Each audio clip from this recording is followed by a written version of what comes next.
So I'm Reid, I'm the founder of Let's Talk.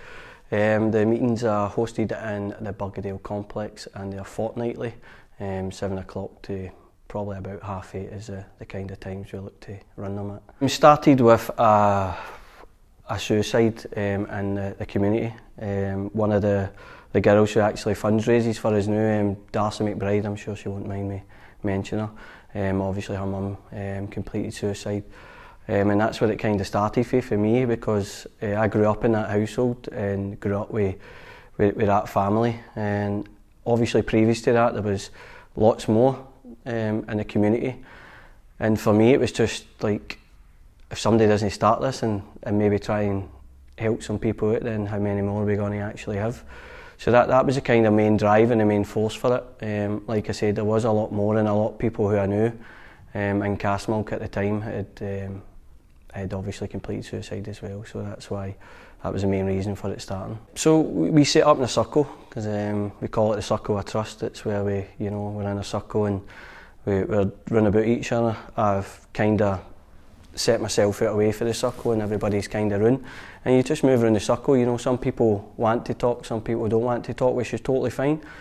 Sometimes you can get the answers for other people that have been through an experience that maybe you have as well. We try and make the meetings as relaxed as we possibly can. Of course it's a serious subject, but we want to make people feel welcome, and it's good to have a wee laugh or two as well, as much as the serious stuff's actually happening. So and the meetings can be in between 5 and 15 people there. It just depends on how people are feeling at that time before the meeting comes. So we do try and make them as relaxed as we can, but obviously we are there for obviously the important reasons. For the group, it's for recovery and a safe place for people to come. I understand how scary it is to walk through the door, because of course it is, but the aim for it is to get more people to come to the meetings. That is the main aim. We want the meetings to be as busy as the page is. When people are mailing the page and we're talking through the page, we want the meetings to be busy, because that's where you're going to get the help and support that you need. So that's the main aim of the group, is to obviously keep that going and make it as busy as we know it can be, and just, I said, safe place for people to come and talk. For me personally, I think it's helped, yeah. If it hadn't helped, it wouldn't come back. So it must be doing something for them. Some of the members during lockdown hadn't even left the house, and when the meetings opened back up, they were ready to come to the meetings. It was something that it's funnily enough look forward to actually being there, because it is a comforting place. Like I said, you do become a family. It's crazy to say that, but you do, and it's everybody's comfort. So it's definitely working. That's for sure.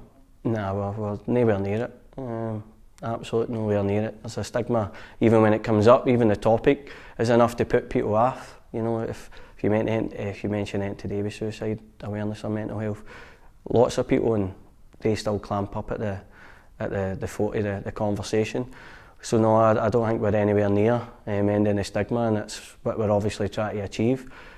It's important to talk, very important to talk. I think it's huge if people open up. Like I say, coming to groups will do that for you. You're coming to groups with people, like I said, who are maybe experiencing something that you're experiencing. If you don't come to the group, you won't know that. So for me, no, I still think there's a huge stigma attached to it, and I still believe that people are a wee bit scared to open up, especially publicly or in a group setting. 100% there's scope, and there's huge work to be done elsewhere. That's how you see like groups like myself, or the C9 Foundation, who are based in Motherwell. There's Martin's Monday group, I think that's what it's called, excuse me if I get it wrong, but that's why people like our group start, because I don't think there's enough being done. I work in education. I actually believe that it should be something that we start off through there. Obviously no talking about suicide and stuff like that, because it's no conversation you want kids to be involved in, but I think it's really important to involve them and let them know, listen, it's good to talk. If you have a problem, then share your problem. Don't keep it in, because it doesn't help. And I think if we start from there and keep moving forward, then I believe that it will. I'm not saying it's ever going to get easy, because it won't. There'll always be, again, that stigma attached. But no, if you're asking in terms of government, no, 100% no. There should be a lot more stuff happening. There should be backing for people like myself and other groups like this to keep it going, because it's not an easy subject.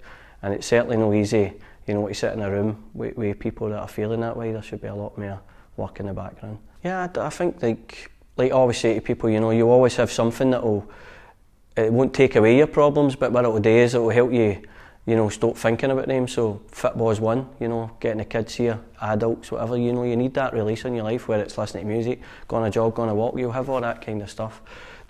Obviously the suicide awareness campaign is called after the academy because I wanted to keep it in football, because I think, you know, football is a great way to push it out there. That's why I sponsor local football teams, because football is huge, it's popular. So there's a really good chance that if people are, you know, struggling and they see it through football, they maybe see the group advertised, then they obviously might make that link or whatever. So for me, obviously being involved in the academy, it's important to drive mental health forward, and there's a lot more at this academy that we actually do in terms of obviously trying to get people to talk and obviously encourage that. I think we just need to encourage people to talk. We need to let people know that there's nothing to be ashamed of if you're feeling low. If you have an issue, you have a problem, and the more people that actually do it, then the more it will encourage people to do it. You know, especially in a community, let's understand how hard it is. You know, let's not lie. It's like neighbours and home and away. You're in a wee community, everybody talks. You know, probably everybody knows who you are, everybody knows your business. But I think if one person talks and you keep on going, and it's that kind of domino effect, and you let people know there's nothing to be ashamed of. You know, everybody feels low, scared, unhappy. You know. And some of us are lucky to never feel that, not mean they kind of thoughts, but the problem is there is people doing that, and that's again obviously the bench that I showed you guys.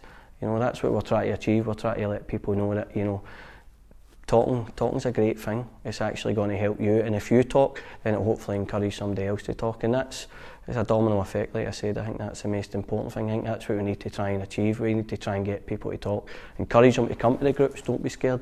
You know, again, I understand how scary it is walking in the door, but it's going to be huge for yourself and the person sitting next to you if somebody else is there. The benches are multicoloured, so they're meant to be that kind of multicoloured rainbow effect. You'll see with the jacket, you know, we have a circle here, and we have people holding each other, and that's what it's about. It's like to help each other. The benches are designed so that if people are sitting there, then hopefully somebody will sit beside them and talk to them.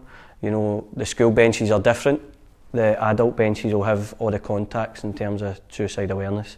You know, Chris's house, Sam H, all these kind of contacts, myself as well being one of them. And obviously the children's benches haven't got that. They just have the LD Let's Talk logo. And what we're trying to do for kids is just, you know, they'll sit there, and it's not just to mean that they're actually needing to talk, but it's just to say, this is what this bench is designed for. It's called a chatty bench. You know, it's if you're feeling low, it's good to talk to somebody, let them know how you're feeling. So that's what the benches are designed to do. So far we only have two, but you know, the benches are hugely expensive, but you know, I'm not stopping there. My plan is to target schools, and that's my next kind of step. I'm hoping that the bench that I've got coming tomorrow will enter a school, and then we can kind of take it from there. The world, obviously, when they've started it, you know, I don't want people to suffer. You know, I certainly don't want them to think they're alone for a minute, because they're not.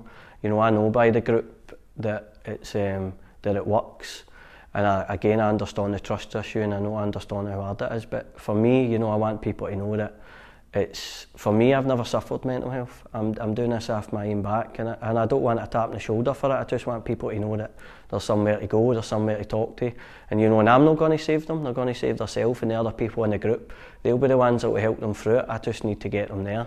So for me, mental health is massive. It's a massive part of my life now. You know, I wouldn't stop this for the world, no matter how hard it gets. So I think everybody needs to know that, coming from myself, that, you know, in the community, that if we just get there, we all work together, I think we can help everybody in your community, and hopefully beyond that.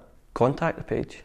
Like, it doesn't move any further than that. You know, you contact the page and you want to talk to me privately, then it will stay between us. You know, I will encourage them to come to the group, because I believe that the people in the group have more answers than me. You know, but I'm willing to listen. I'll meet people anywhere. I've done it before, and for me, you know, don't be scared. You know, don't be ashamed, because there's nothing to be ashamed of. Talking is a powerful tool, and it's probably the most powerful tool that you can use. So I believe if anybody out there that is suffering, contact the page. You know, I'll come and see you, come and meet you, and if that doesn't work, then like I said, coming to the group is the next best thing.